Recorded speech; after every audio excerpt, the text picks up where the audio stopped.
Today, I want to talk about 3 things that I stopped doing that really helped improve my trading. Because, like most of you guys, when you're new to trading, you want to know like the 2 or 3 things that you really need to focus on in order to be profitable. And for me, it was some of the things that I stopped doing that actually made me profitable. Number 1, I stopped trying to guess the direction of the market. I just quit trying to be directional on all of my trades. No longer was I trying to guess whether that next candlestick was going to be a green candle or a red candle. No longer was I so dependent on whether I'm bullish or whether I'm bearish. I quit thinking in those terms, because when I first started trading, like many of you guys probably, when you first started trading, you imagined that trading was all about guessing direction, and you had to guess direction right in order to be a profitable trader. But that is a myth. That is a lie. That is something that is being taught, especially by the fake financial gurus on YouTube and TikTok and on social media,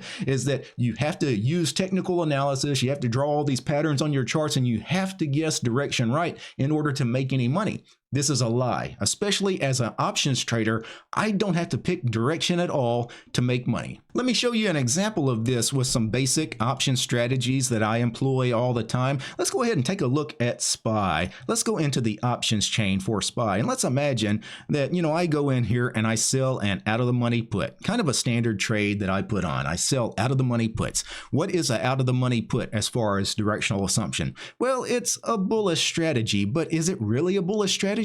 I'm so far out of the money, SPY can actually drop about 20 points before I'm really in trouble on this short put. So instead of thinking of a short put as a bullish strategy, I kind of think of it as more of a neutral to bullish strategy, because I make money obviously if SPY goes up on that short put. I obviously make money if SPY doesn't go anywhere, but even if SPY goes down just a little, I still make money. And this is the point of most of the strategies that I employ. I employ strategies where I don't have to guess direction to make money. So a short put is one of those plays. I don't have to be right on direction. Obviously, a short call would be another one, or I could do a combination of the short put and the short call, do a strangle, or I could define my risk, do an iron condor. I don't have to be right on any of these put credit spreads. I also have a little bit of wiggle room on something like this because, again, I profit if SPY goes up, if it trades sideways, or comes down, but just comes down a little. And most of the trades I put on are these kinds of high probability trades where I typically win 70 to 80% of the time, and I don't have to be right on direction. The truth is, if you have a trading strategy where you absolutely have to guess right on direction in order to make money, guess what?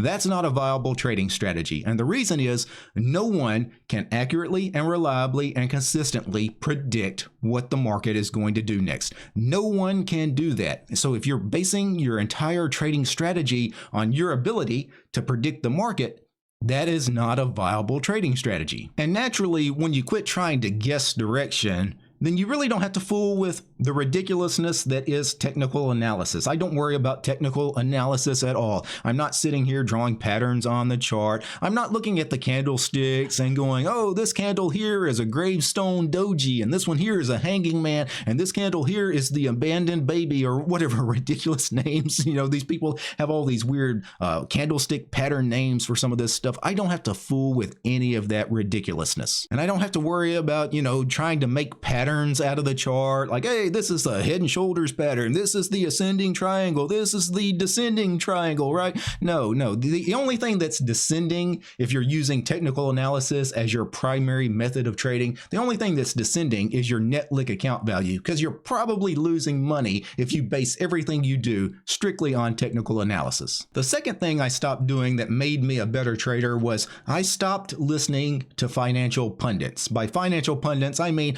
I stopped paying attention to any financial content, any financial media that was mostly just people speaking opinion. I don't care about people's opinions on what the overall market is about to do, on what a particular stock is about to do. They don't know anything more about what that next candlestick is going to be than I do, right? Because markets are random. You can't predict it. So why would I sit there and waste hours and hours, potentially hundreds of hours a year, consuming this pointless content of these people telling me where Apple's going to trade in a month or where Microsoft's going to be trading in 6 months, right? They don't know anything. right? So it's a waste of my time. I could be doing real productive things, not just in trading, but in life in general, by just filtering all of that nonsense out. So I don't consume any of this financial punditry. So I don't watch the videos where people are talking about, hey, the 5 stocks you need to load up right now in order to be rich in 2024. I don't read those articles about the top 3 stocks that are about to explode in price.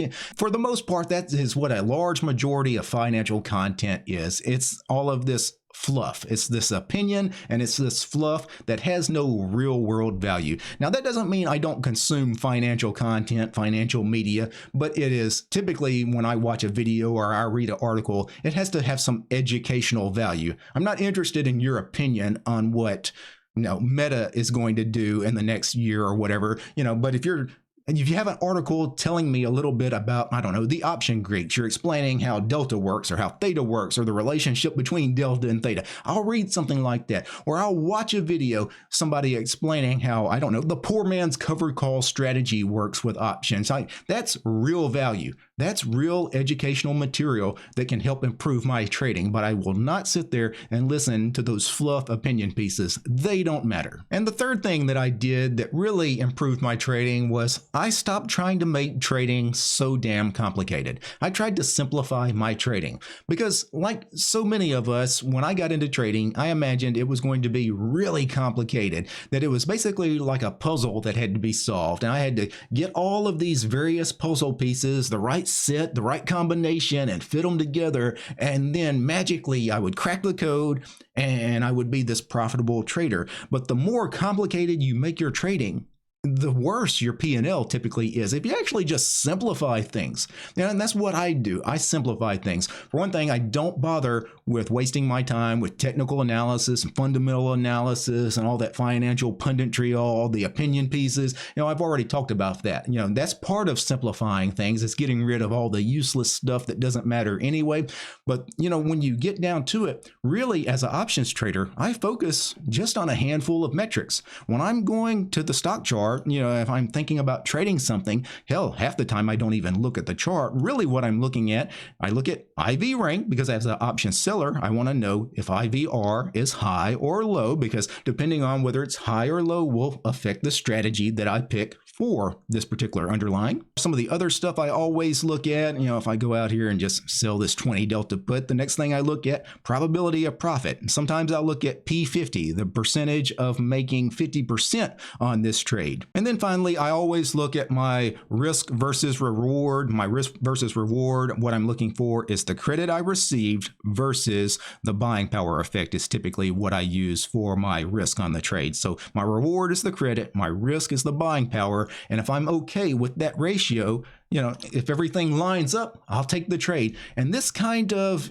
quantitative analysis, just quickly looking at these real world metrics and just quickly within seconds, I can tell that's a trade I'll take or that's a trade I'll pass on. And at that point, trading really becomes mechanical. Everything just kind of becomes automatic. And it literally takes me seconds. I mean, very quick, just a few seconds to decide if I want to trade that particular underlying or not. And what strategy do I think is appropriate based, again, on metrics like IV rank, days to expiration, and things like that. And I'm seriously talking about seconds. Typically, within 20, 30 seconds, I can decide, yeah, I'm going to trade that, or you know what, I'm just going to pass. And of course, this means that I can take thousands of trades a year because I'm not wasting a lot of time making these decisions.